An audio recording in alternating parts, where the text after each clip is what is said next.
नमस्कार दोस्तों, LS classes में आपका स्वागत है। आज ये एनसीईआरटी लोग प्राचीन भारत का इतिहास पढ़ रहे हैं, जो कि आज की ये दूसरी क्लास है। ओके, ये क्लास जो कि पहले मैं आपको सारी थ्योरी पढ़ाऊंगा। थ्योरी इसके बाद जब ये थ्योरी खत्म हो जाएगी तो आपको एमसीक्यू क्वेश्चन भी कराए जाएंगे भी चैप्टर वाइज। ठीक है, चलिए पहला है, आज का पहला पॉइंट है कुषाण कालीन सिक्के। कुषाण कालीन जो सिक्के हैं, कुषाणों ने अधिकतर सोने के सिक्के और कुछ तांबे के सिक्के भी जारी किए थे, जो उत्तर भारत में बिहार तथा अधिकांश भागों में पाए गए हैं। उत्तर भारत में बिहार तक के अधिकांश भागों में ये सोने के सिक्के प्राप्त होते हैं कुषाण कालीन के। उन पर प्रारंभ से ही भारतीय प्रभाव दिखाई देता है। अब अगला पॉइंट है, विम कट पीसेस के सिक्कों पर बैल के पार्श्व में खड़े शिव की आकृति का अंकन प्राप्त होता है। जो विम कट पीसेस का भी कुषाण कालीन राजा था, इसके सिक्के पर बैल के जो पार्श्व में खड़े शिव की आकृति का अंकन भी प्राप्त होता है। इन सिक्कों पर अंकित लेख में राजा ने अपना उल्लेख महेश्वर अर्थात शिव के भक्त के रूप में किया है। कनिष्क, हुइस्क और वासुदेव सिक्के के सभी पर ही यही उल्लेख अंकित, यानी कि विम कट पीसेस के बाद जो भैया कुषाण कालीन राजा हुए कनिष्क है ना, कनिष्क हुए, इसके हुइस्क है और वसुदेव, इन सभी के सिक्कों पर भी यही लेख अंकित है। नेक्स्ट पॉइंट है, कुषाणों के सिक्कों पर दर्शाई गई आकृतियां, तो फारसी यानी कि ईरानी और यूनानी देवी देवताओं तथा अनेक भारतीय देवी देवताओं की भैया आकृतियां दर्शाई गई जो कुषाण कालीन सिक्के थे। इनमें फारसी यानी कि ईरानी और यूनानी देवी देवताओं की तथा इनके साथ ही साथ भारतीय देवी देवताओं की भी आकृति इसमें दर्शाई जाती है। अगला है गुप्तकालीन सिक्के। भाई गुप्तकालीन सिक्के, गुप्त कॉइन्स। गुप्त शासकों ने अधिकतर सोने और चांदी के सिक्के जारी किए थे, लेकिन सोने के सिक्के अपेक्षाकृत अधिक संख्या में। गुप्तकालीन देखो, अगर ये पूछा जाए सर्वाधिक जो शुद्ध सोने के संख्या वो कुषाणों ने जारी किया था। भाई कुषाणों ने सबसे ज्यादा शुद्ध सोने के सिक्के, लेकिन सबसे अधिक जो सोने के सिक्के जारी करते हो गुप्त काल के राजाओं के द्वारा जारी किया जाता है। ऐसा प्रतीत होता है कि सिक्कों के टंकण के मामले में गुप्त वंश के राजाओं ने कुषाणों की परंपरा का अनुसरण किया, यानी कि ये कुषाणों की परंपरा का अनुसरण किए गुप्त राजाओं ने। अगला पॉइंट है, उन्होंने अपने सिक्कों का पूरी तरह से भारतीयकरण कर दिया, यानी कि जो आपके गुप्त राजा थे वो सिक्कों को पूरी तरह से भारतीयकरण कर दिया। अगला पॉइंट है, सिक्कों के मुख्य भाग पर राजाओं को सिंह अथवा गंडे का शिकार करते हुए, धनुष अथवा परशु पकड़े हुए और कोई वाद्य यंत्र बजाते हुए अथवा अश्वमेध यज्ञ करते हुए दिखाया गया। यानी इन सिक्कों पर भैया, ठीक है, जो भैया जो आपका मुख्य भाग पर राजाओं को जो सिंह अथवा गंडे का शिकार करते हुए, यानी शेर और गंडे का शिकार करते हुए दिखाया गया है। इसके साथ ही साथ धनुष अथवा परशु पकड़े हुए, ठीक है, या तो कोई वाद्य यंत्र बजाते हुए दिखाई दिया जाता है, या तो अश्वमेध यज्ञ करते हुए भी दिखाई दिया गया। भाई हाँ, इस तरह सिक्के गुप्त कालीन में मिले हैं, पाए गए हैं। अगला पॉइंट है, रोमिला थापर ने अपनी पुस्तक भारत का इतिहास में लिखा है, गुप्त शासकों ने सर्वाधिक मात्रा में स्वर्ण सिक्के जारी किए हैं, परंतु धातु की शुद्धता की दृष्टि से कुषाणों की स्वर्ण मुद्राएं गुप्त शासकों की स्वर्ण मुद्राओं से अधिक उत्कृष्ट है। यानी रोमिला थापर कहते हैं भारत के इतिहास में लिखा है कि भाई गुप्तों ने अधिक स्वर्ण सिक्के जारी किए हैं, लेकिन जो शुद्धता थी वो कुषाणों की अधिक थी, कुषाण कालीन राजाओं के अधिक थी शुद्धता सोने की। अगला है, सिक्कों से आर्थिक इतिहास पर भी महत्वपूर्ण प्रकाश पड़ता है। सिक्कों से आर्थिक इतिहास पर भी महत्वपूर्ण प्रकाश पड़ता है, क्योंकि सिक्कों का काम दान दक्षिणा, खरीद बिक्री और वेतन मजदूरी के भुगतान में पड़ता था। नेक्स्ट पॉइंट देखो, नेक्स्ट पॉइंट है, राजाओं से अनुमति लेकर व्यापारियों और स्वर्णकारों की श्रेणियां, व्यापारी संघों ने भी अपने कुछ सिक्के चलाए। जो जो श्रेणियां थी भैया, अलग अलग भैया व्यापार करने वालों की अलग अलग श्रेणियां थी, ठीक, व्यापार करने वाले अलग श्रेणियां थी। इससे शिल्पकारी और व्यापार की उन्नतावस्था सूचित होती है। नेक्स्ट है, सिक्कों के सहारे बड़ी मात्रा में लेन देन संभव हुआ और व्यापार को बढ़ावा मिला। यानी कि जो कॉइन्स थे इनके सहारे बड़ी मात्रा में लेन देन हुआ और व्यापार का बढ़ावा भी हुआ। ठीक, सर्वाधिक सिक्के मौर्योत्तर काल में मिले हैं। अगर ये पूछा जाए सर्वाधिक सिक्के का हम कब मिले, तो मौर्योत्तर काल में सबसे ज्यादा सिक्के प्राप्त होते हैं। ये विशेषता जो थे, शीशे के सिक्के थे, प्रोटीन के, तांबे के, कांसे के, चांदी के और सोने के थे, जो आपके मौर्योत्तर काल में प्राप्त होते हैं सिक्के। गुप्त शासकों ने सोने के सिक्के सर्वाधिक जारी किए। इसके विपरीत गुप्तोत्तर काल में बहुत कम सिक्के प्राप्त होते हैं। गुप्त काल में तो सिक्के प्राप्त होते हैं, लेकिन इसके बाद का जो पीरियड है, गुप्तोत्तर काल है, उसमें कम सिक्के प्राप्त होते हैं।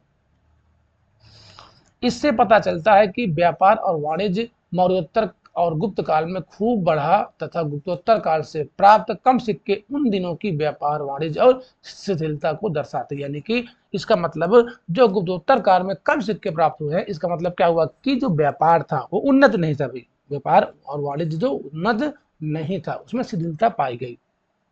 अगला पॉइंट है, सिक्कों पर अंकित राजवंशों के नाम, देवताओं के चित्रों, धार्मिक प्रतीकों और लेखों से तात्कालीन कला और धर्म का पर प्रकाश पड़ता है। भाई जो सिक्के प्राप्त होते हैं, वहां से राजवंशों के नाम भी और देवताओं के चित्र वहां से प्राप्त होते हैं। धार्मिक प्रतीक, लेखों से तत्कालीन जो कला और धर्म पर प्रकाश भी पड़ता है इन सिक्कों से। नेक्स्ट जो आपका है अभिलेख, हम लोग अब अभिलेख के बारे में चर्चा करेंगे भाई। पत्थर की सतह या धातु के पत्रों पर जो लेख उकेरे जाते हैं, उन्हें शिलालेख या अभिलेख कहते हैं। देश के विभिन्न भागों से विभिन्न भाषाओं में ऐसे अनेक अभिलेख मिले हैं। अतीत के बारे में जोड़ बटोर कर जानकारी प्राप्त करने के लिए ये अभिलेख एक प्रकार से सुरागों का काम करते हैं। ठीक है, ये अभिलेख जो है सिक्कों से भी कहीं अधिक महत्व के हैं ये जो अभिलेख हैं, क्योंकि देखो जो पत्थर पर उत्कीर्ण किया जाता अभिलेख, मान लो यहाँ पर कुछ ये पत्थर है, इसमें कुछ राजा कुछ निर्देश दिया और उसमें लिखवा दिया, तो इसका फेरबदल करना आसान नहीं होता भाई। ठीक है, इसका फेरबदल करना आसान नहीं होता है। अगला है अभिलेखों के अध्ययन को पूरा लेख शास्त्र या एपिग्राफी कहते हैं। अभिलेखों के अध्ययन को एपिग्राफी कहा जाता है। और इनकी तथा दूसरे पुराने दस्तावेजों की प्राचीन तिथियों के अध्ययन को और इनकी तथा दूसरे पुराने दस्तावेजों की प्राचीन तिथियों के अध्ययन को पुरालिपि शास्त्र यानी कि पेलियोग्राफी कहा जाता है। ये दोनों जी भैया, दोनों ही पॉइंट बहुत ही इंपॉर्टेंट हैं। आप लोग लाइक और शेयर जरूर कर दीजिए। अगला पॉइंट देखो, प्रश्न नंबर है नेक्स्ट, अभिलेख मोहरों, प्रस्तर स्तंभों, स्तूपों, चट्टानों, ताम्रपत्रों, मंदिर की दीवारों, ईंटों और मूर्तियां पर भी मिलते हैं। यानी कि जो अभिलेख हैं मोहरों में भैया, प्रस्तर स्तंभों में, स्तूपों में, चट्टानों में, ताम्रपत्रों में, मंदिर की जो दीवारें हैं, ईंटें और मूर्तियां पर भी मिलते हैं। आरंभिक अभिलेख, संपूर्ण देश में आरंभिक अभिलेख पत्थरों पर खुदे मिलते हैं, किंतु ईसा की आरंभिक शतकों में, दशकों में यहाँ पर होना चाहिए, दशकों में इस काम में ताम्रपत्रों का प्रयोग किया गया है। ताम्रपत्रों का भी पहले जो आरंभिक अभिलेख है वो पत्थरों पर ही मिले हैं, लेकिन ईसा के आरंभिक दशकों में इस काम में ताम्रपत्रों का भी प्रयोग किया जाने लगा है अभिलेख के रूप में।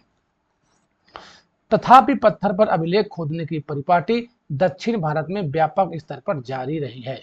दक्षिण भारत में सबसे ज्यादा अभिलेख भैया आपके पत्थर पर उकेरे गए हैं। नेक्स्ट है, दक्षिण भारत में मंदिर की दीवारों पर भी स्थायी स्मारकों के रूप में भारी संख्या में अभिलेख खोदे गए हैं। ये पॉइंट भी आप लोग ध्यान देना। नेक्स्ट क्वेश्चन देखते हैं हम लोग। प्रश्न है अगला पॉइंट जो है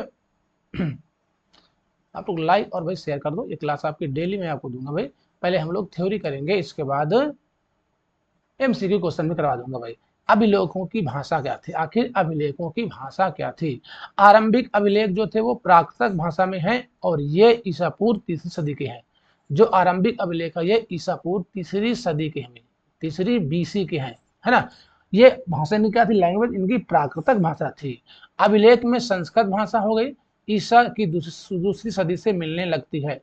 जो संस्कृत भाषा मिलती है भैया अभिलेखों में, वो ईसा की दूसरी सदी से मिलने लगती है और चौथी 5वीं सदी में इसका सर्वत्र व्यापक प्रयोग होने लगा है। तब भी प्राकृत का प्रयोग समाप्त नहीं हुआ था, यानी कि संस्कृत का प्रयोग तो भैया बढ़ गया था, लेकिन जो प्राकृत भाषा का प्रयोग किया जाता था आम जनता के लिए वो होता रहा।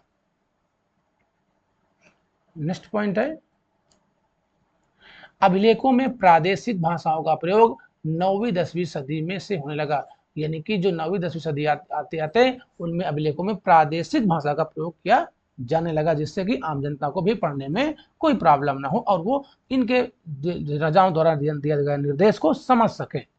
अगला है मौर्य, मरुत्तर और गुप्त काल के अधिकांश अभिलेख कार्पस इंस्क्रिप्शन इंडिकेरम नामक ग्रंथमाला में संकलित करके प्रकाशित किए गए हैं। यानी कि मौर्य और मरुत्तर जो गुप्त काल के अधिकांश अभिलेख हैं उनमें कार्पस इंस्क्रिप्शन इंडिकेरम नामक ग्रंथमाला में संकलित करके भैया प्रकाशन इनका किया गया है। परंतु गुप्तोत्तर काल के अभिलेख अभी तक इस प्रकार की सुव्यवस्थित रूप से संकलित नहीं हुए हैं। यानी जब गुप्तोत्तर काल के जो अभिलेख मिले हैं इस प्रकार से उनका संकलन नहीं किया गया है। नेक्स्ट है दक्षिण भारत के अभिलेखों की स्थान क्रमिक सूचियां प्रकाशित हुई हैं। तो दक्षिण भारत के अभिलेखों की स्थान क्रमिक सूचियां भी प्रकाशित हो चुकी है। फिर भी 50,000, ठीक है, फिर भी 50,000 से अधिक अभिलेख जिनमें अधिकांश दक्षिण भारत के हैं प्रकाशन की प्रतीक्षा कर रहे हैं। प्रतीक्षा भी ये कर रहे हैं, 50,000 ऐसे अभिलेख हैं।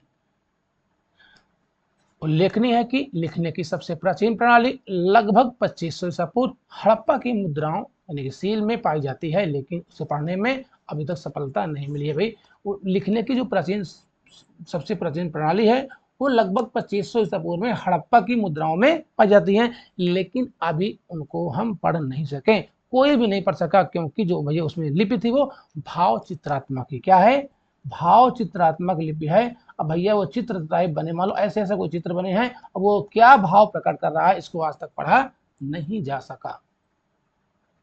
अगला पॉइंट है अशोक के अभिलेख, वेरी वेरी इंपॉर्टेंट है। अशोक के अभिलेख के बारे में बहुत सारे प्रश्न आपके एग्जाम में बनते हैं।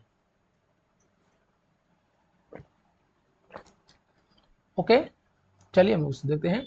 अशोक के उत्कीर्ण लेखों की लेखन प्रणाली को सबसे प्राचीन माना जाता है। जो अभिलेख हैं वो सबसे प्राचीन अशोक के अभिलेख ही माने जाते हैं। ये अभिलेख 4 लिपियों में है। जो अशोक के अभिलेख हैं 4 लिपियों में पाए गए हैं। आर्मेयिक है, यूनानी है, खरोष्टी है और ब्राह्मी लिपि है। इन 4 अभिलेख यानी कि लिपियों में अशोक के अभिलेख मिलते हैं। अफगानिस्तान के अपने साम्राज्य में उसने अपने शासनादेशों के लिए आर्मेयिक और यूनानी लिपियों का उपयोग किया है।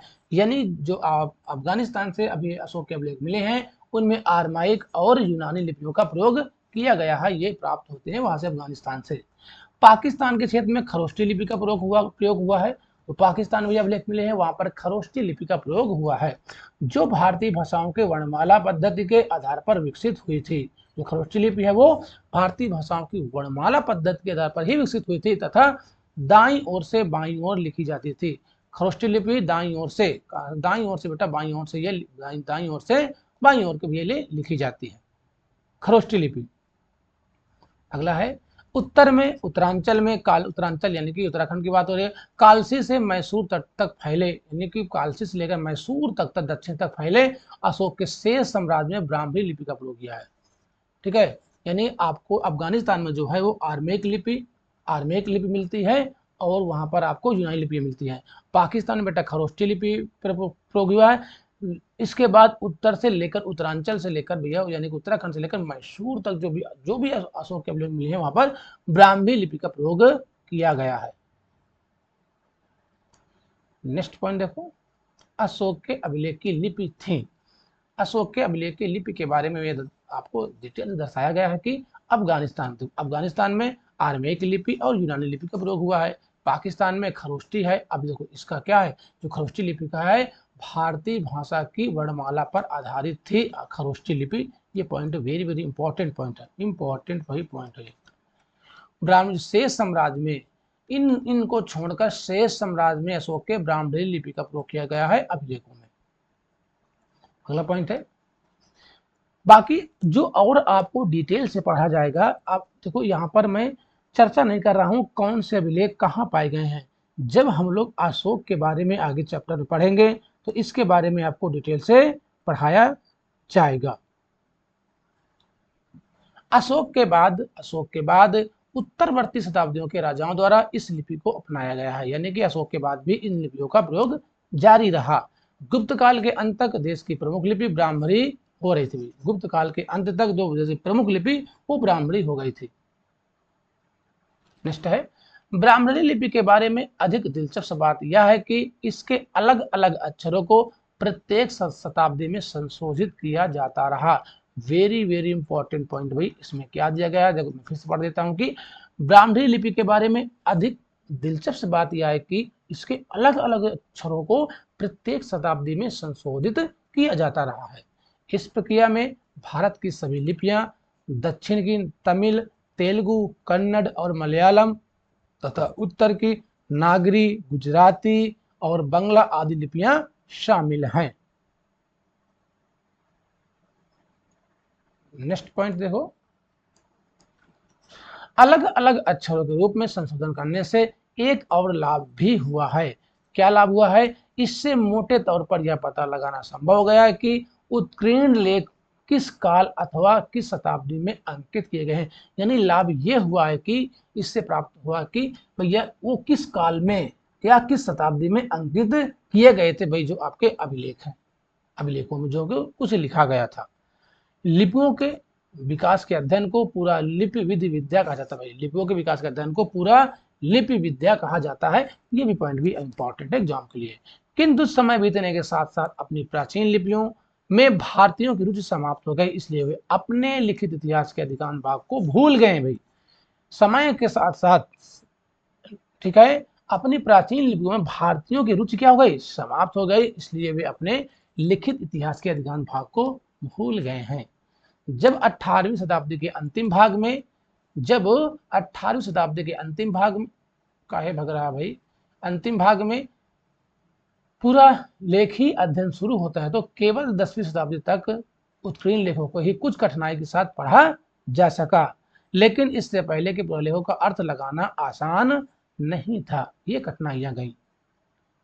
अगला पॉइंट है, कुछ पश्चिमी विद्वानों ने बहुत परिश्रम करके और बहुत ध्यानपूर्वक वर्णों की सारणियों तैयार की थी, लेकिन अशोक के समय की वर्णमाला को पूरी तरह से तैयार करने का श्रेय जेम्स प्रिंसेप को कहा जाता है, जिसने 1837 में यह पूरा किया। जेम्स यानी कि अशोक के जो यह लेख हैं उनको पढ़ने में सफलता जेम्स प्रिंसेप को माना जाता है, जो कि 1837 में है ना।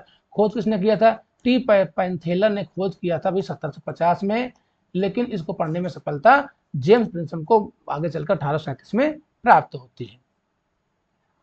अगला पॉइंट है, इसके बाद पूरा लेखों का अध्ययन करना अपने आप में एक अलग विषय बन गया भाई। ठीक, जब ये पढ़ लिए भैया जेम्स प्रिंसेप ने 1837 में, तो जो अभिलेख यानी पूरा लेख है इनका अध्ययन करना ही एक अपने आप में एक टॉपिक बन गया था। नेक्स्ट पॉइंट है, आपको लाइक और शेयर जरूर कर दीजिए। अगला देखो बिंदु क्या है, अगला बिंदु है पूरा लेखी सामग्री के मामले में, पूरा लेखी सामग्री के मामले में भारत विशेष रूप से समृद्ध है। अशोक के शिलालेखों की अपने आप में अलग ही श्रेणी है। मैं फिर से बता दूं, जब हम लोग अशोक के बारे में पढ़ेंगे, ठीक है, जब मौर्य काल पढ़ेंगे तो डिटेल से अशोक के बारे में चर्चा की जाएगी। अगला पॉइंट है, ये उसके शासनकाल के विभिन्न वर्षों से उत्कीर्ण किए गए थे। उन्हें राज्यादेश या शासनादेश कहा जाता है, क्योंकि वे राजा के आदेशों अथवा उसकी इच्छा के रूप में ही प्रजा के लिए प्रस्तुत किए गए थे, जो अभिलेखों में उत्कीर्ण कराया गया था। उनसे अशोक की छवि और उसके व्यक्तित्व की एक झलक ऐसे परोपकारी राजा के रूप में मिलती है, जिसे न केवल अपनी प्रजा बल्कि समूची मानव जाति के कल्याण की चिंता थी। इन अभिलेखों से ऐसी बातें निकल कर आती हैं। अशोक के अभिलेखों को पढ़ने में सर्वप्रथम 1837 में सफलता मिली कि इसको जेम्स प्रिंसेप को भैया सफलता मिली थी इनके अभिलेखों को जो उस समय बंगाल में ईस्ट इंडिया कंपनी की सेवा में ऊंचे पद पर थे। ओके, अब देखो पुरानी जो आपकी एनसीईआरटी है, पुरानी एनसीईआरटी के अनुसार अशोक के अभिलेखों को सर्वप्रथम जेम्स प्रिंसेप ने 1837 में पढ़ने में सफलता प्राप्त की, जबकि नई एनसीईआरटी में जेम्स प्रिंसेप द्वारा अभिलेखों का अर्थ लगाने का वर्ष 1838 उल्लिखित है। यानी सन में बेटा डिफरेंट है, पुराने में 1837 दिया है और नई एनसीईआरटी में 1838 दिया है। अगला पॉइंट है, अभिलेख कई प्रकार के होते हैं, इन्हें मुख्यतः 3 कोटियों में विभाजित किया गया है। जो अभिलेख है ये कई प्रकार के होते हैं, मुख्य रूप से इनको 3 भागों में यानी 3 कोटि में या 3 प्रकार में विभाजित किया गया है। प्रथम कोटि के अभिलेखों में अधिकारियों और जनता के के लिए जारी किए गए सामाजिक, धार्मिक तथा प्रशासनिक राज्यादेशों और निर्णयों की सूचना रहती है।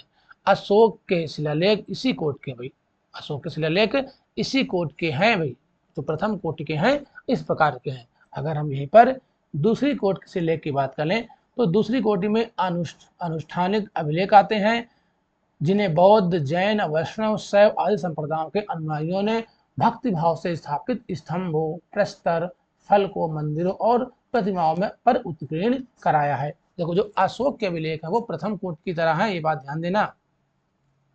अगला है तीसरी कोटि में क्या है, वे प्रशस्तियां आती हैं जिनमें राजाओं और विजेताओं के गुणगान यानी गुणों और कीर्तियों का बखान है, परंतु पराजयों और कमजोरियों का कोई जिक्र नहीं है। जैसे समुद्रगुप्त की प्रयाग प्रशस्ति इसी कोटि का उदाहरण है। जो समुद्रगुप्त का है भैया गुप्त शासक, प्रयाग प्रशस्ति इसी कोटि का उदाहरण है, यानी कि तीसरी कोटि में है। ये सिर्फ राजाओं के इसमें बखान किया गया है, बढ़ा चढ़ाकर बताया गया है उनकी उपलब्धियां और उनके गुण के बारे में, लेकिन जब युद्ध हारते थे उनकी कमियां को नहीं दर्शाया गया है। ये कमियों को भी दर्शाना जरूरी है, क्यों।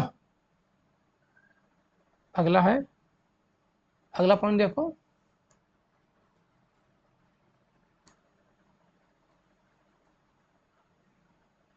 ठीक है।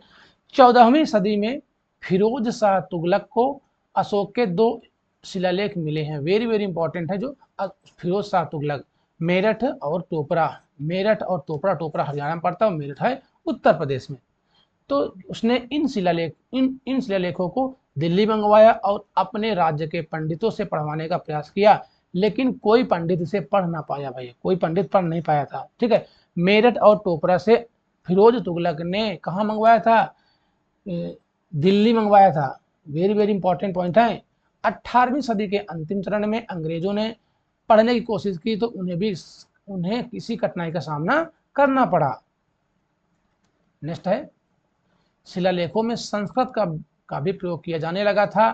रुद्रदामन का जूनागढ़ शिलालेख जो दूसरी शताब्दी ईस्वी के मध्य में लिखा गया है, प्रांजल संस्कृत का एक प्राचीन उदाहरण समझा जाता है। यानी अगर आपसे ये पूछा जाए कि भाई संस्कृत भाषा में लिखा गया पहला अभिलेख कौन है, तो रुद्रदामन का जूनागढ़ अभिलेख। जूनागढ़ कहाँ है, गुजरात में। ओके, नेक्स्ट क्वेश्चन देखो, अगला है गुप्तकालीन व अन्य अभिलेख। गुप्तकालीन व अन्य अभिलेखों के बारे में हम लोग चर्चा यहीं पर कर लेते हैं। गुप्त काल से संस्कृत को एक प्रमुख स्थान मिलना शुरू हो गया था। गुप्त काल से संस्कृत यानी भाषा को एक प्रमुख स्थान मिलना शुरू हो गया था। इलाहाबाद के स्तंभ पर उत्कीर्ण लेख में समुद्रगुप्त की उपलब्धियों का सारांश दिया गया है। इलाहाबाद में जो आपको मिलता है प्रयाग प्रशस्ति में। गुप्त काल के अधिकतर उल्लेखों में वंशावलियों का वर्णन है। आगे आने वाले राजवंशों में इसका प्रयोग होने लगा था। अगला है, वे इन लेखों में अपने विजय, अपने पूर्वजों की उपलब्धियों और अपने पौराणिक मूल का विवरण देते हैं। ऐहोल शिलालेख में अपने घराने की वंशावली और उपलब्धियों का विवरण दिया गया है। अगर ये पूछा जाए भैया किस शिलालेख में अपने घराने की वंशावली और उपलब्धियों का विवरण मिलता है गुप्त काल में, तो ऐहोल शिलालेख में हो जाएगा। ठीक, चालुक्य वंश के राजा पुलकेशिन द्वितीय का जो ऐहोल भैया शिलालेख है वो पुलकेशिन चालुक्य वंश के राजा किसका है, पुलकेशिन द्वितीय से संबंधित है।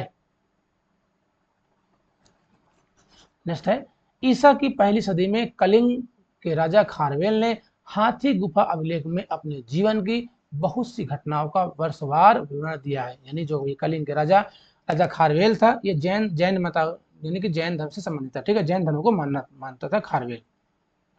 हाथी गुफा अभिलेख में इनके जीवन की बहुत सारी घटनाओं का वर्णन मिलता है। अगला है, भोज ने अपने ग्वालियर शिलालेख में अपने पूर्वजों और उनकी उपलब्धियों का भी विवरण दिया है। देखो ये जो आपके ऐसे प्रश्न पूछ जाते हैं कि मान लो पूछा जा सकता है कि ग्वालियर अभिलेख किससे संबंधित है, तो राजा भोज से संबंधित है।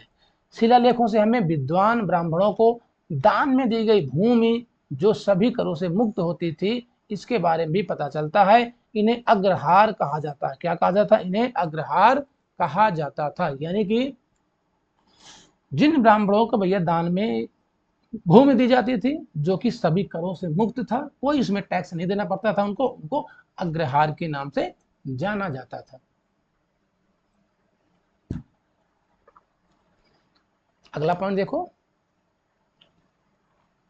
अगला पॉइंट है पुराणों और महाकाव्यों में इतिहास के प्रारंभिक तत्व सुरक्षित हैं। हमें राजाओं की वंशावलियां और उपलब्धियां, एक मिनट, शायद मैं यहाँ पर कुछ छूट रहा है, एक मिनट भैया, यहाँ पर कुछ छूट रहा है, इसके आगे भी है, क्योंकि अभी हम लोग शिलालेखों के बारे में चर्चा कर रहे थे। हाँ, इधर भी है भाई, सॉरी उसके लिए। अगला पॉइंट है, इन सभी के अलावा बहुत सारे ऐसे दानपत्र मिलते हैं जिनमें न केवल राजाओं और राजपुत्रों द्वारा बल्कि शिल्पियों और व्यापारियों द्वारा भी मुक्ता, धर्मार्थ, पैसा, मवेशी, भूमि आदि के दान का भी अभिलिखित है, यानी उल्लेख उनमें भी किया गया है। मुख्यतः राजाओं और सामंतों द्वारा किए गए भूमिदान के अभिलेख विशेष महत्व के हैं। जो आपके भूमिदान हैं राजाओं और सामंतों द्वारा दिए गए ही विशेष महत्व के हैं, क्योंकि इनमें प्राचीन भारत की भू व्यवस्था और प्रशासन के बारे में उपयोगी सूचनाएं भी प्राप्त होती हैं, यानी कि मिलती हैं। ये अभिलेख जो हैं अधिकतर ताम्रपत्रों में उकेरे गए हैं। ये विभिन्न भाषाओं में लिखे गए हैं, जैसे कि प्राकृत भाषा हो गए, संस्कृत है, तमिल है, तेलुगु है, आदि भाषाओं में इनका वर्णन किया गया है। उनमें भिक्षुओं, ब्राह्मणों, मंदिरों, विहारों और जागीरदारों और अधिकारियों को दिए गए गांवों, भूमियों और राजस्व के दानों का भी विवरण प्राप्त होता है। तो यहाँ से आपको भैया अभिलेखों और लिपियों के बारे में यहाँ से चर्चा समाप्त होती है। अब जो आगे आपका टॉपिक रहेगा वो साहित्यिक स्रोत है। ठीक है, आपने अभी पुरातात्विक स्रोत पढ़ा है, पुरातात्विक स्रोत के अंतर्गत आपने अभिलेखों के बारे में पढ़ा है ना, भवन के बारे में पढ़ा और सिक्कों के बारे में पढ़ा है। अब यहाँ से साहित्यिक स्रोत के बारे में हम अगली क्लास में चर्चा करेंगे। ठीक है, साहित्यिक स्रोत के बारे में हम अगली क्लास में चर्चा करेंगे, तो हम कल वाली क्लास में चर्चा कर लेंगे। ठीक है, तो धन्यवाद भाई सभी को भैया नमस्कार।